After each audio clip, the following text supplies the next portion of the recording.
Tonight, I'm not going to tell you that emotional intelligence is about being kinder, hearing your partner, or understanding your feelings.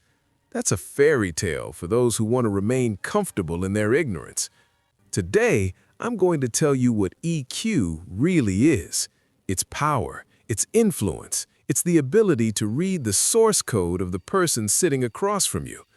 Most people think emotional intelligence is a shield to protect relationships. In reality, it's a scalpel, and in the right hands, it's a weapon. While everyone else is busy sharing their truth, the person with high EQ is busy mapping your vulnerabilities. They don't just listen to your words, they listen to the cracks in your voice, the tension in your jaw, and the fear you haven't even admitted to yourself yet. Welcome to the dark side of connection. Welcome to Pancakes and Paradoxes. Tonight, we learn how to see through the skin. To master the mind, you must first understand the machine. Behind every emotional interaction is a biological backdoor, a mechanism your ancestors used to survive long before they ever used language. This is the world of mirror neurons. When you see someone flinch, a part of your brain flinches with them. You aren't just observing, you are experiencing. This is limbic resonance. It's a silent, invisible frequency that connects every person in the room. While your conscious mind listens to words, your instinctual brain is scanning for microleaks, the dilation of a pupil, the split-second tightening of a muscle, the subtle shift in the rhythm of breathing. These aren't just details, they are the raw data of the soul. A master of EQ doesn't wait for you to speak. They feel the vibration of your nervous system before you've even opened your mouth. They are inside your head, and you haven't even noticed the door was open. Standard empathy is a social grace. Tactical empathy is a strategic advantage. It isn't about agreeing with someone or feeling their pain. It's about acknowledging it so you can dismantle their defenses. Imagine every person you talk to is wearing a suit of invisible armor. They are afraid of being judged, being wrong, or being weak. A master of EQ doesn't try to break that armor, they simply describe it. When you say, "It seems like you feel that your hard work isn't being recognized," or "It sounds like you're worried about losing control," something strange happens. By labeling the emotion, you drag it from the dark of the subconscious into the light of the conversation. The moment the fear is named, it loses its power. The brain's amygdala, the alarm system, starts to quiet down. The armor doesn't just crack, it falls away. You haven't argued, you haven't fought, you've simply made them feel understood. And once someone feels understood, they will follow you almost anywhere. The mirror is the most seductive trap in human psychology. We don't fall in love with people, we fall in love with the reflection of ourselves we see in their eyes. This is the validation trap. When you master the art of mirroring, you become a drug. You don't just repeat words, you match their energy, their posture, their tempo. You become a safe harbor in a chaotic world. By giving someone the one thing the world denies them, absolute non-judgmental validation, you create a psychological dependency. They start to feel that they are only their best self when they are with you. You aren't just a partner anymore. You are the mirror they need to see their own worth. And once you control the mirror, you control the person. It's not love, it's a feedback loop of the ego. And most people are too hungry for it to ever want to escape. Perfection is a wall. If you appear flawless, you appear dangerous. To gain true access to someone's secrets, you must offer them a weakness first. This is strategic vulnerability.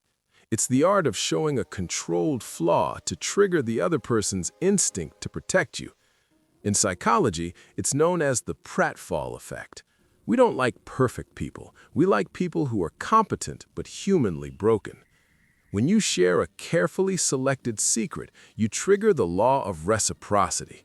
They feel a subconscious pressure to match your honesty with their own deeper truths. You aren't being vulnerable to be seen. You are being vulnerable to see. You are opening a small, controlled window into your house so they will feel safe enough to unlock their front door. It's the Trojan horse of intimacy. You enter their heart under the guise of needing shelter, only to realize you now have the keys to the entire fortress. Most relationships aren't a connection. They're a script, a poorly written play where three actors swap masks in an endless, toxic loop. This is the drama triangle: the persecutor, the victim, and the rescuer. You think the rescuer is the hero? Think again. In dark psychology, the rescuer is an emotional predator. They need the victim to stay broken, stay helpless, so they can feel superior and needed. The victim isn't a martyr. They use their suffering as a leash, dragging everyone into their darkness through the weapon of guilt. And the persecutor? They're just a child in a mask, using rage to hide their own impotence. A master of EQ recognizes the theater immediately. They refuse to step onto the stage. By remaining cold and neutral, you become the director. You don't react to the drama, you observe the strings. And once you see the strings, you can decide which ones to cut.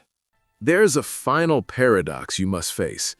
Most people think that by learning these tools, tactical empathy, mirroring, and strategic vulnerability, you become a villain, a cold, calculating machine.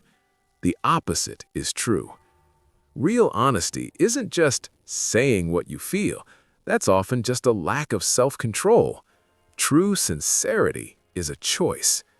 When you understand the source code, you stop being a puppet to your own unconscious manipulations.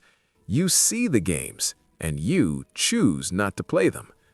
High emotional intelligence allows you to build a relationship on the wreckage of illusions.